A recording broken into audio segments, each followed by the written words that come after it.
Oke, bertemu lagi di pelajaran TIK. Pada kali ini kita akan membahas tentang desain grafis. Apa itu desain grafis, macam-macamnya apa saja. Hari ini akan kita bahas bersama. Oke, kita mulai saja untuk pembahasannya. Tujuan pembelajaran, siswa dapat mengidentifikasi pengertian dari desain grafis. Yang kedua, siswa dapat mengetahui jenis-jenis desain grafis. Kemudian yang ketiga, siswa dapat menggunakan tipe-tipe desain grafis. Jadi ini adalah tujuan pembelajaran kita. Sebenarnya apa yang akan kita capai, semoga bisa kalian gunakan di kehidupan sehari-hari kalian. Kita lihat pengertian desain grafis. Pengertian desain grafis adalah proses komunikasi menggunakan elemen visual seperti tulisan, bentuk, dan gambar untuk menciptakan persepsi akan suatu pesan yang disampaikan. Desain grafis diartikan sebagai suatu bentuk komunikasi visual yang menggunakan gambar untuk menyampaikan informasi atau pesan seefektif mungkin. Jadi intinya desain grafis itu digunakan untuk berkomunikasi atau menyampaikan pesan dengan berbagai cara seperti gambar, video, suara. Nah, itu adalah pengertian dari desain grafis. Batasan media. Desain grafis pada awalnya diterapkan untuk media-media statis, seperti buku, majalah, dan brosur. Seiring dengan berkembangnya zaman dan kemajuan teknologi, desain grafis juga diterapkan dalam media elektronik, yang seringkali disebut sebagai desain interaktif atau desain multimedia. Sehingga batas dimensi pun telah berubah, sehingga perkembangan pemikiran tentang desain. Desain grafis bisa diterapkan menjadi sebuah desain lingkungan yang mencakup pengelolaan ruang. Prinsip-prinsip unsur desain grafis. Ketika kita membahas unsur dalam desain grafis, maka tidak berbeda dengan dalam disiplin desain lainnya. Unsur-unsur tersebut seperti shape, bentuk form, tekstur, garis, ruang, dan warna membentuk prinsip-prinsip dasar desain visual. Prinsip-prinsip dan unsur dalam desain grafis hampir sama dengan desain lainnya, seperti ada keseimbangan, ada ritme, tekanan, proporsi, dan kesatuan. Nah, prinsip ini tidak boleh hanya satu saja yang ada di dalam sebuah desain grafis. Setidaknya hampir semua itu harus ada. Jadi ada keseimbangan. Keseimbangan itu bisa dalam bentuk objeknya, antara objek satu dan objek yang kedua harus seimbang. Mana yang akan kita tekankan dalam desain yang akan kita buat. Seperti contoh kalau kita membuat MMT, itu juga ada misalkan gratis atau diskon. Nah, diskonnya yang kita buat untuk ditekankan. Entah itu dengan menggunakan warna merah atau warna kuning dan semacamnya. Proporsinya juga harus diperhatikan. Kesatuannya juga harus diperhatikan. Sehingga semuanya menjadi sebuah desain grafis yang lebih baik. Kita lihat keterampilan desain grafis itu apa saja. Yang pertama ada seni visual. Seni visual itu ada fotografi dan digital imaging. Kemudian ada tipografi. Kalian yang suka menulis atau mendesain tulisan, itu juga termasuk dalam desain grafis tipografi. Kemudian ada tata letak. Seni menyusun elemen. Ya. Tata letak itu seni menyusun elemen. Saya garis. Jadi intinya adalah seni dalam menyusun elemen. Seperti penempatan gambar dan teks. Keterampilan ini umumnya digunakan dalam media cetak, seperti majalah, buku, koran, tabloid, dan sebagainya. Tata letak pada sebuah media cetak yang baik akan menambah kenyamanan pembaca. Jadi ini juga sangat penting. Dalam mendesain itu juga diperhatikan seni dalam menyusun elemennya, sehingga lebih menarik pembaca atau orang yang melihat itu lebih tertarik dalam melihat desain yang kita buat. Yang keempat ada desain interaksi. Sejak perkembangan dunia teknologi informasi, para desainer grafis mulai berperan dalam merancang tampilan perangkat lunak antar muka pengguna grafis atau APG. Kalau di Inggrisnya Graphic User Interface. Dan tampilan dari halaman web. Graphic User Interface itu maksudnya adalah suatu desain supaya lebih familiar kepada penggunanya. Sehingga mereka pun yang awam di bidang desain grafis itu tidak terlalu pusing atau tidak terlalu susah untuk menggunakannya. Nah, itu yang dimaksud dengan graphical user interface. Kita lanjut. Ini adalah contoh perangkat lunak desain grafis. Ada banyak sekali, mungkin yang lain masih ada yang belum tertuliskan di sini. Ada 3D Studio Max, ada Cinema 4D, 4D, CorelDRAW, ada PaintMaker, Notepad, dan semacamnya. Nah, ini bisa, mungkin dari kalian udah ada yang mahir dalam salah satu atau mungkin beberapa yang sudah bisa, itu bisa digunakan selanjutnya. Selanjutnya, jenis desain grafis. Yang pertama ada drafter. Fungsinya membuat rancangan bangunan atau yang berkaitan dengan arsitektur atau industri. Memerlukan ketelitian yang tinggi pastinya. Kalau kita salah merancang dalam sebuah bangunan, itu bisa fatal akibatnya. Nah, aplikasi yang bisa digunakan adalah AutoCAD, ArchiCAD, 3D Revit Arsitektur, atau yang pernah kita gunakan Google SketchUp, itu juga merupakan sebuah program untuk drafter atau untuk digunakan untuk mendesain sebuah bangunan. Jadi kalau kalian berminat di drafter, itu harus dasar yang pertama yang harus kalian kuatkan adalah perhitungannya. Karena kalau salah perhitungan, misalkan kalian punya proyek untuk membangun sebuah gedung, ketelitian yang tinggi itu sangat dibutuhkan, seperti perhitungan semen, pasir, kemudian besinya ukuran yang berapa, itu juga harus diperhatikan. Sehingga desain dari bangunan yang kalian buat itu kokoh, benar-benar aman untuk digunakan. Itu untuk drafter. Yang kedua ada editor. Fungsinya untuk membuat cover atau sampul, banner, stiker, logo, poster, kartu nama, dan yang lainnya. Sering dibutuhkan dalam dunia publikasi dan periklanan.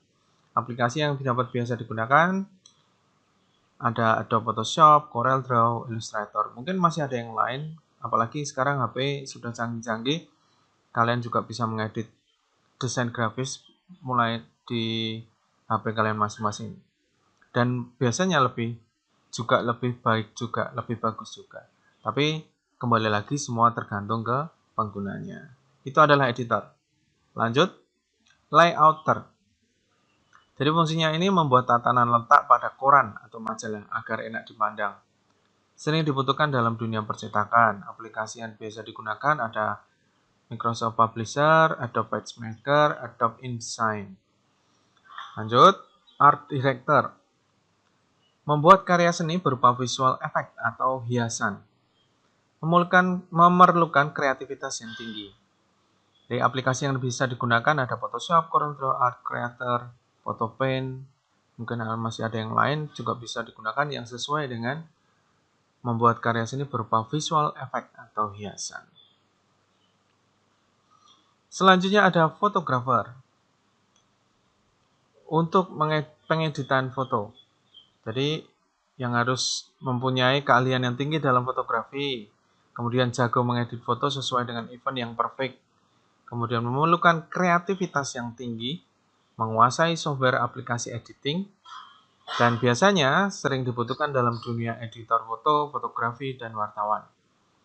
Aplikasi yang bisa digunakan ada Photo Studio, iWork, Photoshop, mungkin masih ada lain. Sekarang Lightroom juga bisa. Jadi untuk fotografer ini memang semua orang bisa memoto, tetapi untuk menghasilkan foto sesuai dengan komposisi yang baik, untuk menghasilkan foto dengan hasil yang bisa menceritakan suatu cerita itu tidaklah mudah. Kita harus tahu posisi yang baik itu bagaimana, kemudian bagusnya menggunakan teknik yang seperti apa. Nah, itu kita juga harus tahu. Di kelas 11 dulu ketika kita belajar tentang pembuatan film dan editing, kita juga sudah belajar bagaimana cara mengambil angle-angle-nya juga bagaimana. Itu juga dapat bisa membantu untuk menghasilkan suatu foto yang bagus. Karena kalau kita moto hanya sekedar moto, oh oke, gitu, hanya sekedar itu aja.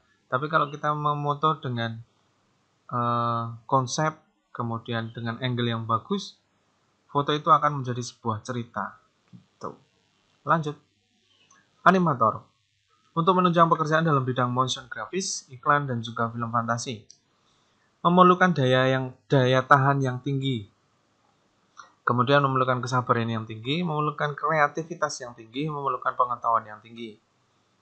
Ini semua tinggi semua ya. Jadi animator itu ya memang tidak bisa dibilang gabungan dari fotografi dan desainer.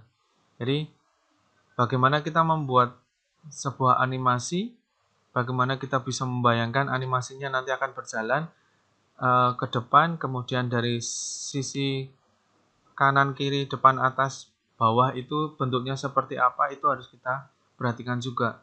Sehingga dipastikan itu harus memerlukan kesabaran yang tinggi. Tidak bisa kalau seorang animator itu gerusa-gerusu, artinya lek ndang pengen cepet bar, lek ndang pengen dadi, itu tidak bisa. Dan itu pasti akan membutuhkan waktu yang cukup lama. Dan juga harus membutuhkan kreativitas. Kalau tidak kreatif, tidak akan bisa berhasil di bidang animator ini. Jadi kalau kalian yang merasa dirinya kurang, lebih baik cari peminatan yang lain, misalkan di fotografer atau penempatan tadi. Nah, terus selanjutnya untuk pengetahuan yang tinggi pasti, karena seperti contoh sajalah, kita membuat ekspresi untuk wajah orang menangis itu seperti apa, alisnya itu harus bagaimana, matanya itu bentuknya seperti apa. Nah, itu juga harus tahu. Jadi seorang animator itu istilahnya harus lengkap, tahu semua. Bahasa tubuh juga harus tahu. Nah, ini aplikasi yang bisa digunakan ada Adobe Flash, After Effects, 3D Maya, GIF Animator. Kemudian ini yang sedang saya pelajari, tapi ya memang seperti tadi saya bilang butuh waktu. Ada satu program, saya lupa itu lumayan gampang, tetapi kembali lagi tadi memerlukan daya tahan tinggi, memerlukan kesabaran yang tinggi juga, kemudian kreativitas. Nah, itu memang harus diperlukan dalam animator. Lanjut, visualisator. Memberikan suatu gambaran dalam sebuah karya produk yang berbentuk real atau 3D. Setiap orang yang menggunakan desain grafis jenis ini harus memiliki kemampuan otak kanan yang tinggi. Jadi seperti imagine atau membayangkan. Kalau otak kanannya tidak jalan, ya suruh membayangkan aja susah. Jadi itu pun bisa kalian uji. Silakan nanti cari di internet bagaimana menguji kemampuan otak kanan kalian. Apakah di antara rata-rata saja atau mungkin bahkan di atas rata-rata. Nah, itu bisa kalian gunakan semaksimal mungkin. Kalau memang otak kanan kalian memang istilahnya spesial. Nah, itu ada sisi positifnya dan juga ada sisi negatifnya. Jadi bayangannya bisa habis ini nanti bentuknya seperti ini. Nah, itu yang dibutuhkan dalam visualisator. Selanjutnya sering dibutuhkan dalam dunia visualisasi produk dan presentasi produk. Aplikasi yang dapat digunakan 3D Max, AutoCAD, Digital Clay. Next, video editor. Untuk mengedit film atau video sekaligus merangkapnya sebagai video shooter. Yang dibutuhkan, imajinasi yang tinggi. Kemudian sering dibutuhkan dalam dunia industri musik perfilman. Aplikasi yang bisa digunakan adalah After Effects, Sony Vegas, Video Studio, Camtasia, KineMaster, dan semacamnya. Banyak sekali yang bisa digunakan untuk video editor ini. Integrator Designer. Untuk mengedit film atau video sekaligus merangkapnya sebagai video shooter. Aplikasi yang biasa digunakan adalah Premiere Pro. Selanjutnya metode creative design. Yang pertama, jadi ini bagaimana cara kita membuat creative design dalam diri kita itu muncul. Yang pertama ada get relax. Luangkan waktu sejenak untuk melakukan sesuatu yang membuat Anda bahagia, untuk memberi Anda sukacita yang kamu cintai. Mungkin kamu ngegame sih, tapi jangan kelamaan. Nanti kalau kelamaan sudah capek, jatahnya untuk ngediting malah ketiduran. Nah, malah tidak selesai-selesai nanti tugasnya. Bermeditasi, diam, kemudian cari suasana hening, itu bisa juga untuk merefresh pikiran kita. Berjalan-jalan, berenang, membaca sesuatu yang membuat Anda dalam suasana hati yang baik, menulis buku harian, jalan-jalan ke mall, tapi untuk sementara jangan dulu karena masih banyak virusnya. Bolehlah jalan mall tapi tetap mengikuti instruksi kesehatan. Selanjutnya ada tips give gratitude. Berpikir tentang semua hal yang Anda syukuri, menghasilkan energi positif dan getaran. Ketika merasakan cinta di dalam hati, ya, untuk semua berkat dan karunia yang luar biasa dalam hidup, Anda akan langsung rileks dan merasakan semua kenyamanan. Pada saat kehangatan dan cinta itu, Anda akan membuka diri menjadi kreatif. Bisa dibilang, kita harus menerima apa adanya dalam kehidupan kita. Entah itu ada yang baik, entah itu ada yang buruk, kita harus tetap syukuri. Karena dengan begitu, kita akan menjadi lebih, lebih plong, lebih, ketika kita menjalani kehidupan ini lebih susah untuk dijelaskan dengan kata. Tetapi bisa kalian rasakan. Coba nanti kalian lakukan, walaupun sesusah apapun itu, sepahit apapun itu, tetap syukuri, tetap berpikir yang positif. Dengan sendirinya nanti ada aliran energi positif yang akan mengalir dari tubuh kalian, dan itu akan membuat kalian menjadi rileks, kemudian bisa membuat desain yang top markotop. Kemudian, tackle your imagination.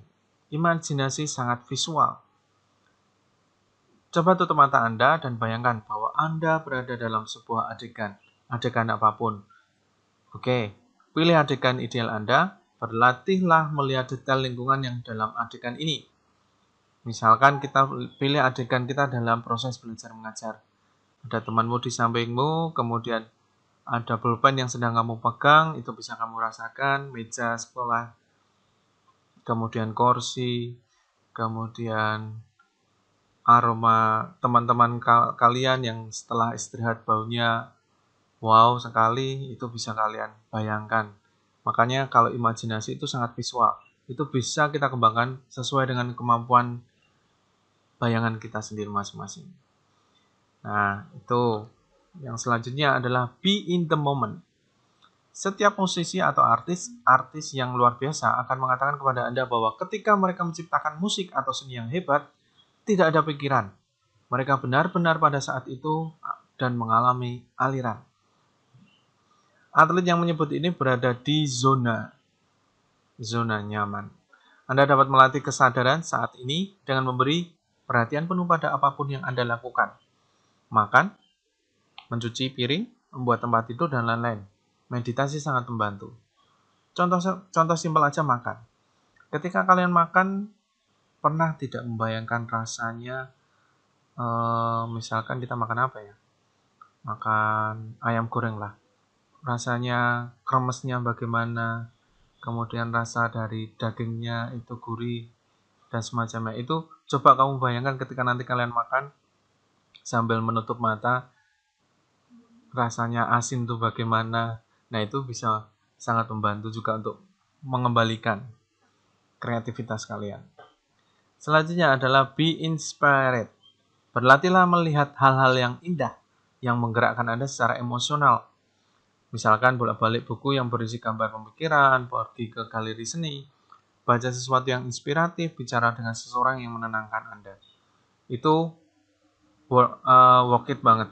Jadi kalau saya juga memang harusnya masih banyak yang harus didesain, masih banyak yang harus diedit, tetapi istilahnya otak itu sudah mutek, sudah mentok. Itu saya melakukan jalan-jalan. Walaupun di sekolah ya jalan-jalan aja sampai di lapangan, kemudian duduk-duduk di tribun, kemudian melihat burung terbang, kemudian semilir angin, itu sudah cukup untuk merefresh otak. atau merestart istilahnya ya, bukan berarti restart terus blank semua, tapi mereset otak kita supaya lebih fresh. Kemudian kembali lagi untuk mengerjakan yang harus dikerjakan. Selanjutnya ada draw. Ini mungkin terdengar lucu, tetapi salah satu cara efektif untuk berlatih berhubungan dengan sisi kreatif Anda adalah mulai menggambar. Menggambar apapun itu akan membuat kreativitas kalian atau melatih kreativitas kalian untuk menjadi lebih baik. Kemudian ada C alternatif, menjadi penasaran. Kepo, berlatih bertanya pada diri sendiri bagaimana melakukan sesuatu yang berbeda. Ketika melihat solusi untuk masalah, tanyakan pada diri Anda, apa saja cara alternatif untuk melakukan ini? Kembangkan sikap mental bahwa selalu ada jalan lain. Jadi selalu ada jalan lain. Jangan mudah untuk menyerah. Wah, aku sementok ini, aku bisanya cuma ini dok. Bahkan ketika alternatif tampak tidak mungkin, kata tidak mungkin itu tetap mungkin, pasti ada jalannya. Walaupun jalan yang harus dilakukan adalah jalan yang susah atau jalan yang mustahil, tapi tetap ada. Jadi jangan pernah menyerah, terus cari cara bagaimana harus menyelesaikan itu. Selanjutnya ada be open. Jangan menutup semua ide yang menghampiri. Jangan membuat penilaian tentang hal itu. Hargai setiap ide yang datang kepada Anda, bahkan yang tampak bodoh atau jelas. Dengan cara ini, Anda mendorong lebih banyak ide kreatif untuk muncul dari keberadaan Anda. Jelas ya ini ya. Kemudian think on paper, dengan segulung kertas longgar, mulailah menuliskan ide-ide. Tuliskan semua yang ada di kepala Anda, kata-kata acak, rasa, ide, pemikiran. Terkadang Anda mungkin ingin melingkari sesuatu dan menggambar garis yang menghubungkan ide. Saat inspirasi muncul, ikuti. Jangan ditolak. Jika Anda tiba-tiba memiliki ide yang berbeda, catat di suatu tempat, di halaman atau di halaman baru. Think on paper. Jadi semua ide itu tertuang atau harus kalian tulis di dalam sebuah media tulis. Media tulis tidak harus kertas. Media tulis sekarang bisa dalam bentuk AP, atau bisa kalian record voice atau direkam dalam bentuk suara. Itu juga bisa, itu lebih cepat sekali. Selanjutnya kita lihat tips menjadi desainer. Yang pertama, tentukan konsep desain. Itu harus. Kalau kalian tidak punya konsep desain, mau gambar apa juga nggak jelas. Kemudian yang kedua, membuat wireframe. Wireframe atau kerangka desain berfungsi untuk mempermudah dalam membuat desain. Kerangkanya, batasannya, apa saja. Kemudian membuat guideline. Guideline berfungsi sebagai patokan seorang desainer. Biasanya guideline berkode-kode warna, jenis font, ukuran font, icon, dan sejenisnya tergantung dari tipe desain apa yang akan kalian buat. Kombinasi, membuat mockup ini kombinasi antara wireframe dan guideline. Jadi kalau kalian menjadi desainer yang baik atau menjadi desainer yang sukses, beberapa tips ini bisa kalian lakukan. Itu saja yang bisa saya jelaskan untuk materi desain grafis. Kalau nanti kalian ada yang mau ditanyakan, silakan dicatat terlebih dahulu.